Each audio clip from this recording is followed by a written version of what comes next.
Good morning students UGC net Hindi class को आगे बढ़ाते हैं। आज का हमारा टॉपिक है राम भक्ति काव्य। राम भक्ति काव्य के अंदर सबसे पहले हम राम काव्य की परंपरा के बारे में पढ़ेंगे। उसके बाद राम के काव्य के बारे में पढ़ेंगे कि आगे क्या क्या कौन कौन सी रचनाएं उनके द्वारा लिखी गई। शुरू करते हैं क्लास आज की स्टूडेंट्स। उत्तर भारत में राम भक्ति का प्रवर्तन आचार्य रामानुज की परंपरा में राघवानंद द्वारा हुआ। यानी कि दक्षिण भारत की हम पहले कर चुके हैं, जो कृष्ण भक्ति काव्य था और जो आपके कबीर थे, और अब हम राम काव्य की बात करते हैं उत्तर भारत में। तो उत्तर भारत में राम भक्ति का जो प्रवर्तन माना गया है आचार्य रामानुज की परंपरा में राघवानंद के द्वारा राम काव्य परंपरा का आविर्भाव हुआ। कहाँ पर हुआ? उत्तर भारत में हुआ। इन्हीं राघवानंद के शिष्य फिर कौन हुए? रामानंद हुए। किसके? राघवानंद के शिष्य कौन हुए? रामानंद हुए। प्रमाणों से सिद्ध हो चुका है कि वाल्मीकि द्वारा संस्कृत में रचित रामायण ही राम कथा का मूल स्रोत है। यानी कि प्रमाणों से सिद्ध हो चुका है, बहुत सारे प्रमाण इस बात को सिद्ध कर चुके हैं कि वाल्मीकि द्वारा संस्कृत में रचित रामायण ही क्या है? राम कथा का मूल स्रोत है। महाभारत में भी वाल्मीकि रामायण की कथा उनका आरण्यक पर्व, द्रोण पर्व, शांति पर्व। अगर महाभारत की बात करते हैं तो वाल्मीकि रामायण की कथा आरण्यक पर्व, द्रोण पर्व, शांति पर्व आदि में मिलती हैं। ऋषि मार्कंडेय ने युधिष्ठिर को रामोपाख्यान सुनाया, जिसमें राम जी का वर्णन है। किसने? ऋषि मार्कंडेय ने युधिष्ठिर जी को रामोपाख्यान सुनाया, जिसमें राम जी का वर्णन खुलकर किया गया है। विष्णु पुराण, भागवत पुराण, करम पुराण, वायु पुराण, इन सभी में राम कथा का कुछ अंश विद्यमान है। पूर्णतः राम कथा नहीं है, लेकिन विष्णु पुराण में, भागवत पुराण में, कुर्म पुराण में, वायु पुराण में देखा जाए तो राम कथा का कुछ अंश विद्यमान है। संस्कृत भाषा में रचित अनेक ग्रंथों में राम कथा की धार्मिक और दार्शनिक व्याख्या भी की गई है। स्टूडेंट्स, कहाँ पर? संस्कृत भाषा में रचित अनेक ग्रंथों में राम कथा की धार्मिक और दार्शनिक व्याख्या की गई है। बौद्ध जातक कथाओं और जैन साहित्य में भी राम कथा का ग्रंथ मिलते हैं। कहाँ पर? बौद्ध जातक कथाओं में और जैन साहित्य में भी राम कथा के ग्रंथ मिलते हैं। अब हम दक्षिण की बात करते हैं। दक्षिण के आलवर भक्तों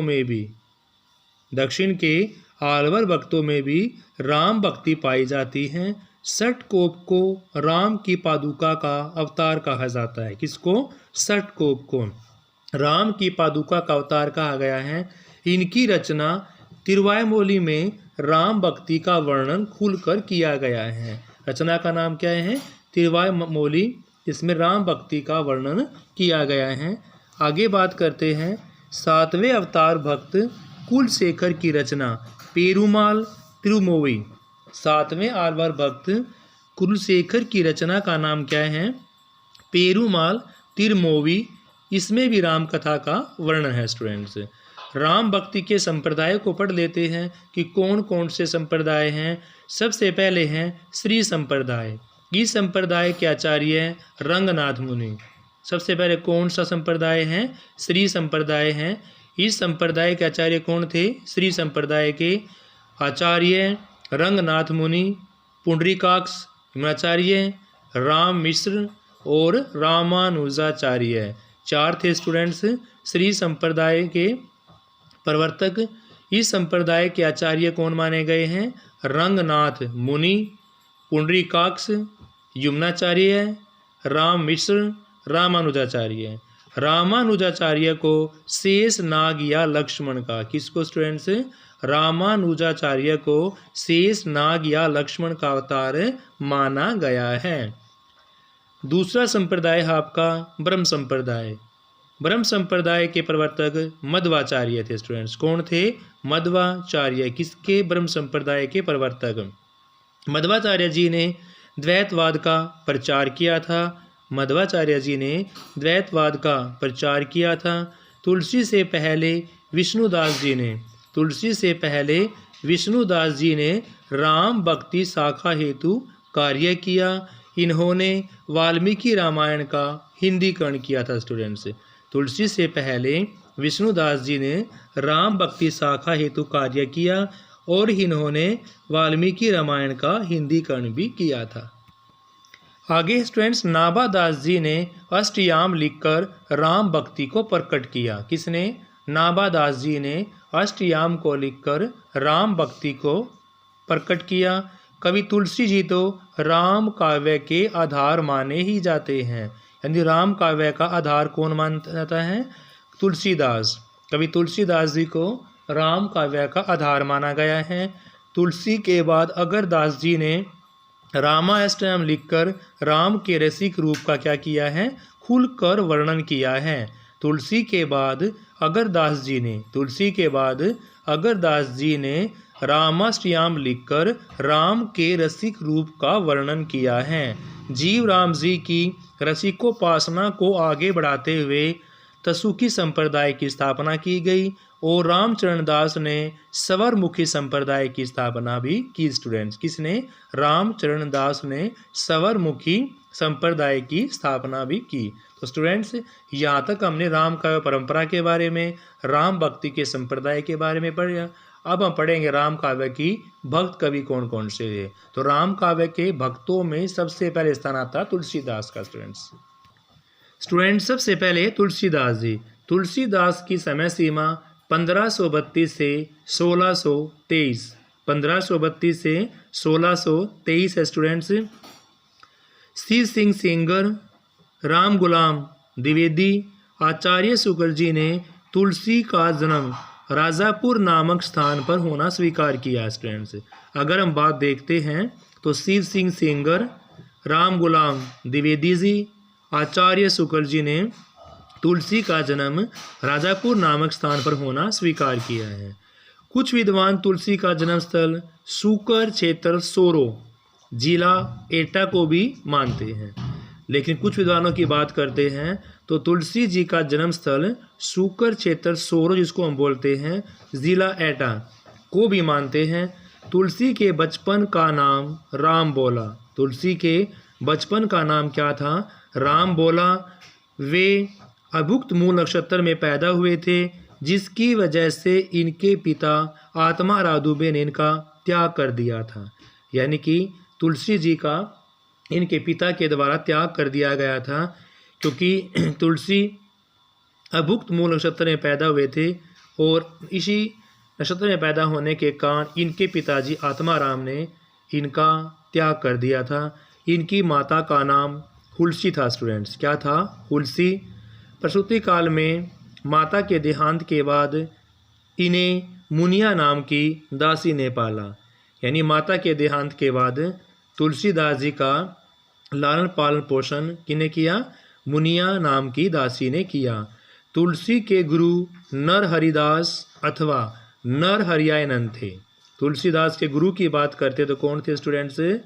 नरहरिदास और नरहरियानंद थे। इनका विवाह रत्नावली से हुआ स्टूडेंट्स। किससे हुआ? रत्नावली से हुआ।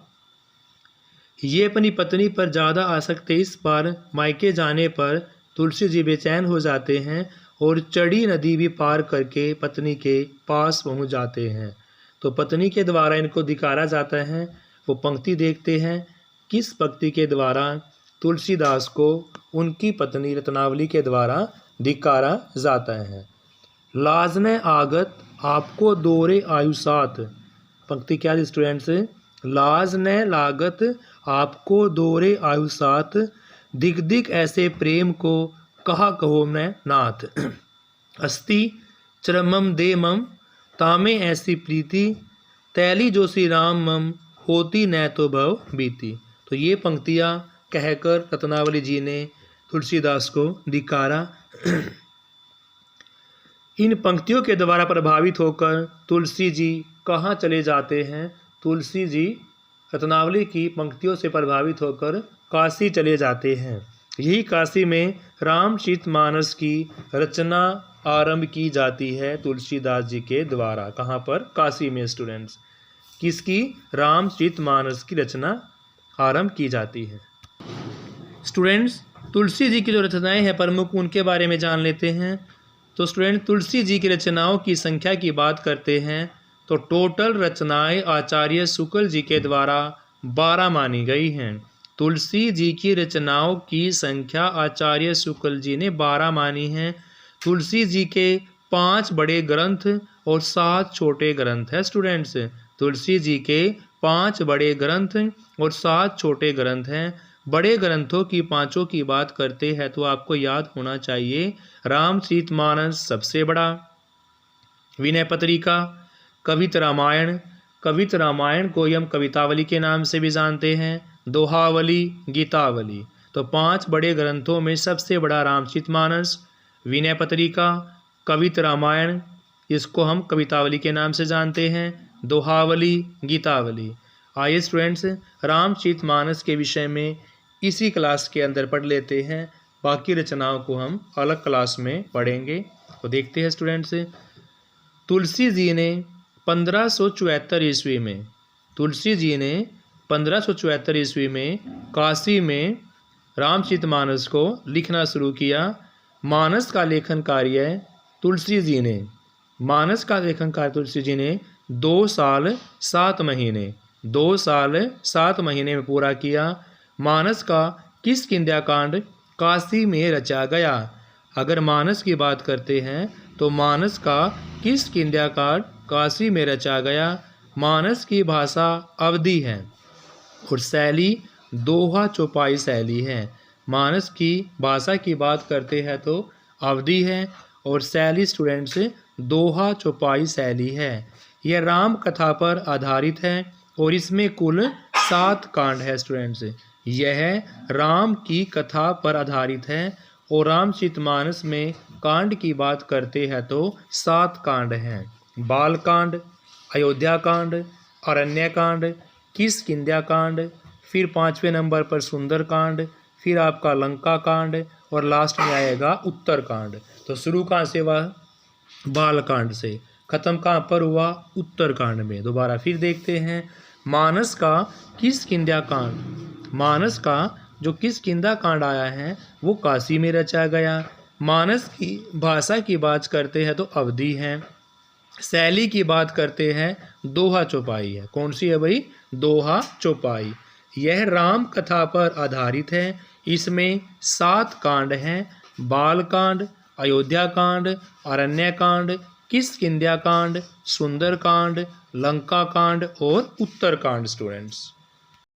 फिर स्टूडेंट्स, मानस की कथा का मूल आधार संस्कृत भाषा की वाल्मीकि रामायण ही मानी गई है। अगर हम मानस की कथा का मूल आधार देखते हैं तो मानस की कथा का मूल आधार संस्कृत भाषा की वाल्मीकि रामायण है स्टूडेंट्स।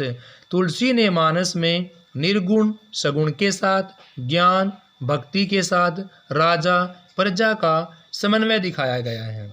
तुलसी जी ने मानस में निर्गुण सगुण के साथ, ज्ञान भक्ति के साथ राजा का प्रजा के साथ समन्वय दिखाया गया है।